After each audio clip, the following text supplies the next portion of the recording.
Hello there, and welcome to Everyday Magic Live, where we explore the sacred in the ordinary and reclaim the freedom to live life on our own terms. I'm your host, Lauren Foster, and today we're going to talk about a topic that might be a little bit specific and a little bit delicate.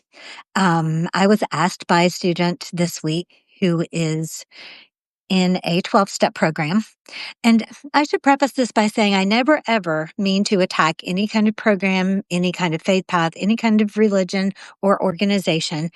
Many have helped lots and lots of people, and many are still serving in the way that they are meant to. And at the same time, all woven through human life is control and patriarchy and agendas that are different from your own. So our whole message here, everything that we do is about examining and discerning the messages that we hear from the outside world and testing those against our own internal wisdom, our own intuition, our own way of knowing what the truth is, right? Okay, so I hope that I don't get hate for this, but it's okay if I do because that's just the way life goes. So the question was about step 1 in the 12-step program, that says the first step is admitting that I am powerless over whatever the addiction is. And the student is struggling with that. And I always did too. Back when I was about 30, I did a stint in rehab. My relationship with alcohol is long and complicated and for another day. But for a couple of years, I followed this program pretty closely and was sober for a couple of years. And, decades went past. And when I returned to a true life of spirituality, that began to feel very, very untrue, and evidence in hindsight as to why I did not resonate with and stay in that program and that way of speaking. This just reeks of the patriarchal messages that say you don't have power, you don't have worth, you don't have value except for what is bestowed upon you by some force outside of yourself. So when she asked me what deity I pray to, when you say a prayer, who do you pray to? This just sort of opened up these floodgates, and that's what we're going to talk about today. And then we're going to circle around. I'm going to tell you a little bit more about my time in Costa Rica last year, which was also magnificent, right? So we are about embracing our personal power here, right? Not about labels, not about any of that. Rituals, dogma, doctrine, even the words that we share with other people, that becomes religion. Labels don't matter. You can call yourself Christian, Buddhist, atheist, agnostic, witch, wizard, sorcerer. It does not matter what labels you put on. What matters is that you are connected to your own truth. So, um, whenever I'm looking at my notes, if you are wondering, because I tend to wander, which I have already started doing that, when we have a deity, we are putting power outside of ourselves. And this is not in alignment with what my beliefs are. My belief is that we are all powerful and we are all responsible for our own creation, which is this reality in this life. Now, the idea of goddesses comes up, and goddesses to me are a little bit different. They're archetypes. They are aspects of who we are, especially women. I mean, all humans, but women especially have aspects of goddesses, and they are representative of characteristics that we can embrace or witness or do anything that we want with. So I've studied the Irish sovereignty goddesses in Ireland. I love learning about Kali and Isis and Aphrodite. Aphrodite was very big in Cyprus, where I got to spend time, and we'll talk about on a different episode. These are all beautiful figures and mirrors of who we are, but they are not outside powers that are able to grant me anything. My serenity is my own for me to claim and embody, not for some outside force to grant me, right? My serenity is mine. Strength is mine to embrace. Right? I don't need to ask anybody to give me anything. It all lives within me. So one of the ways that I anchor in this, hello, Ariana Marie Pierce. Thank you for joining. I'm so happy you're here. One of the ways that I embrace this feeling is in body work. And this is a combination of a lifetime of study, of breath work, of Qigong, of the five Tibetan rites, of yoga, of all of the different things that I have done. I build into a little routine that I do every day, and it evolves and changes as I'm learning and growing and according to how I'm feeling. But currently, this always opens with a prayer. Right? So this is what a prayer is to me. It begins with a motion that, in case you're not watching the video, I'll describe it. That your hands begin at your heart, then they go to the crown of your head, and then they go straight up to the sky, and then around, circle back around to the beginning at your heart center. And I do this 3 times because the number 3 is sacred to me. Not because Wicca says so, not because the Bible says so, because I say so. This number could be anything. I could say that 5 is my sacred number and I'm doing everything 5 numbers, 5 times, right? Are you following with me now? So I do that 3 times. And as I am making this motion, I'm imagining that my fingertips are reaching to the farthest edges of the universe, way beyond whatever we can ever imagine. And that I am drawing in and connecting to all of that magic, all of the things that we cannot see or hear or taste or touch, right? That are ineffable, which is a lot of what this work is, right? So after those 3 motions, I'm feeling all connected to the divine, right? Defining that however you want. No one knows the force that beats your heart, but that's my God, right? And then I bring my attention to the earth and do another motion that is like scooping up the energy, the love, the nurturing, the nourishment of Mother Earth and showering that into my body. And again, I do that 3 times. And so at the end of these 6 motions, I have now recognized my body as the conduit between the unseen, the unfelt, the untouched, and the earthly plane. And this isn't because I'm some special goddess. I am, but so are you. We are all, as human beings, capable of making this connection between the divine and the earthly plane. And anytime there is a message that says, no, you have to do it this way, or no, you have to worship this way, and anything that is ever saying my way is right and your way is wrong, this is where you get to run away and say, no, I am the true definition of sovereign, which is a word that I'm told gets bandied about. The true definition of that is that I choose for myself. I stand in my power, no one else's, right? And it all comes back to that. Okay, so there's also the subject of surrender that we're going to talk about just really quickly because that's a word that gets kind of misused as well. So in the English language, surrender means you won and I lost. I'm giving up. I'm retreating, and that's not what is. Maybe we should even come up with a different word than surrender. Even going with the flow has been criticized lately, that implying that that is lazy. So understanding and feeling into this concept of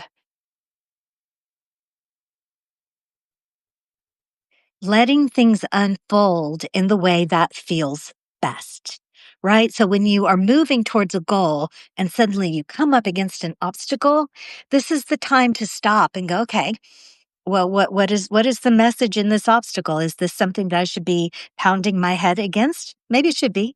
That I'm not saying that it never is a time to really push through, but usually it means that there's a better way. There's an easier way. There's even a more direct way. And this obstacle is your opportunity to stop and figure out and get in the feeling and thinking and vibrating place of the success and accomplishment of whatever that task is, and then move forward into that.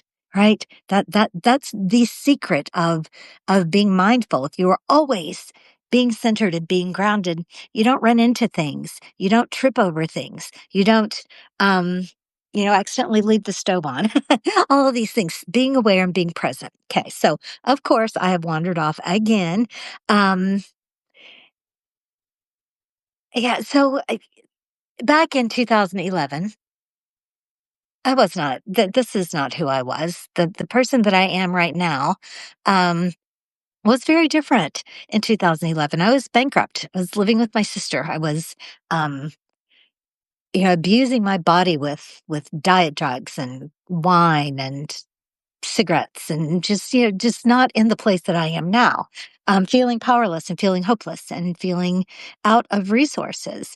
But I put my life back together and I rebuilt it and I wrote down the way that I did that in my book called The Happy and Free on Purpose, called Happy and Free on Purpose. And from that grew the Happy and Free on Purpose life course, which if you are watching this video and you're going, oh, I wish I could travel the world. I wish I could be that free. I wish I could be that happy.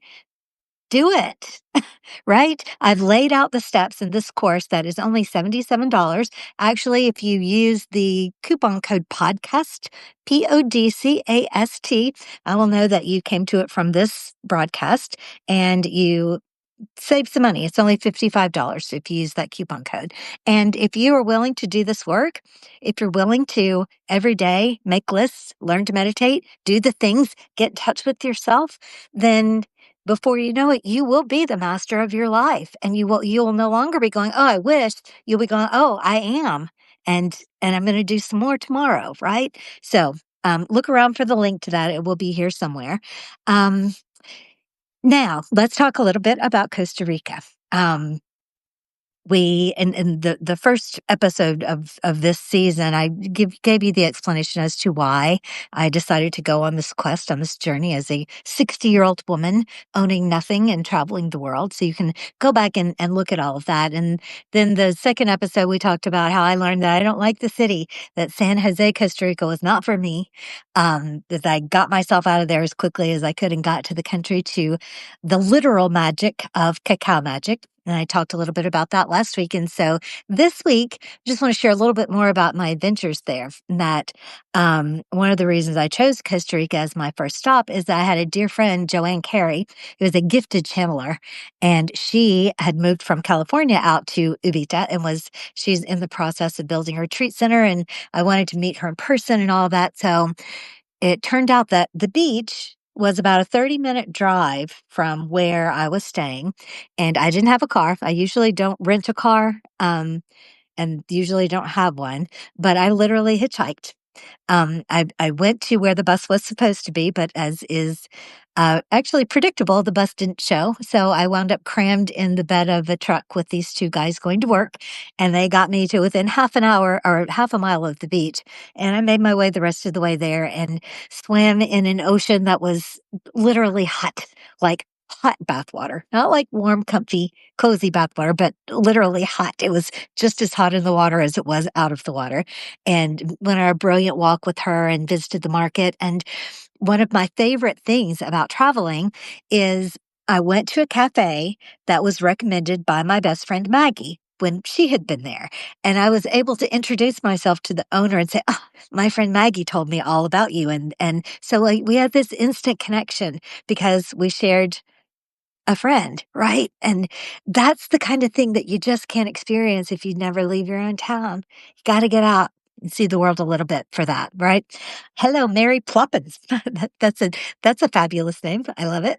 Um, so yeah, that was that day at the beach, and then Joanne drove me back to Cacao Magic, where she bought a bunch of cacao and had a beautiful hot chocolate there with Ita, and fell in love with that place. And then I wound up going back and spending time with her on my way out of the country, and got to go back onto her property and see her plans for her retreat and play in the waterfall that was back there. It's just completely magical.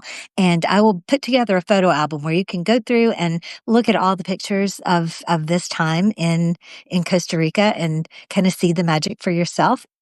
And so we rode together to the airport, and I spent a day at a hotel with a spa and got cleaned up for the next phase of my journey, which was to be Peru.